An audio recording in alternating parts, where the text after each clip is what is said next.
And now to the immigration crisis at the southern border. Record numbers of children are crossing into the U.S. without a parent or guardian. We're also learning the rate of search and rescue missions conducted by Border Patrol has nearly doubled in the past year, and resources are being overwhelmed. ABC's Marcus Moore is live for us outside a convention center in downtown Dallas that has now been turned into a temporary shelter for migrants.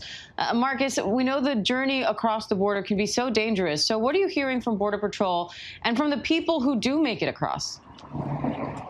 Well, Diane, we're just outside the Dallas Convention Center, a convention center that has been turned into that shelter.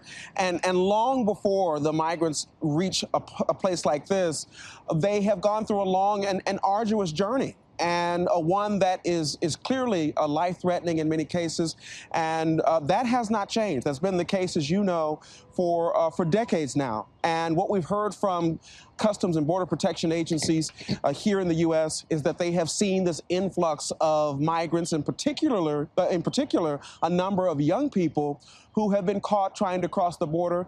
Overall, the number of apprehensions that have occurred are on track, Diane, to be the most they have seen in 20 years here in this country. So there is a real issue along the border and in Central America, and one that is driving people not only because of the violence that a number of people have faced in their native countries in Central America, but also natural disasters.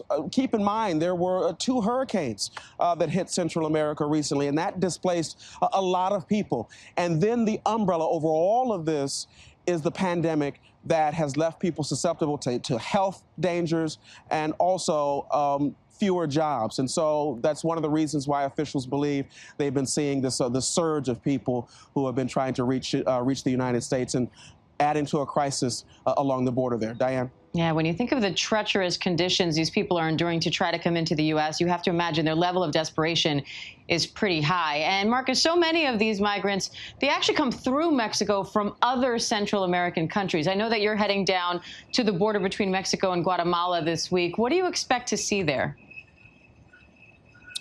Yeah, well, I anticipate that we will, like we've always seen in that part of the world, people who are, as you mentioned, desperate, families, men and women, and children who are waiting for their next steps as they plan to seek asylum either in Mexico or here in the U.S. I anticipate, or what in particular we hope to see, Diane, is what the Mexican officials are going to be doing to stop the flow. As you know, the Biden administration has been in contact with Mexican authorities to see what more they can do to stop the flow of people, in particular along the southern Mexico border with Guatemala. So I hope that we will be able to see what those efforts look like.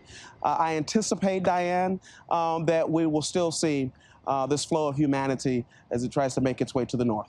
All right, Marcus Moore for us in Dallas. Thanks, Marcus. Hi, everyone. George Stephanopoulos here. Thanks for checking out the ABC News YouTube channel. If you'd like to get more videos, show highlights, and watch live event coverage, click on the right over here to subscribe to our channel. And don't forget to download the ABC News app for breaking news alerts. Thanks for watching.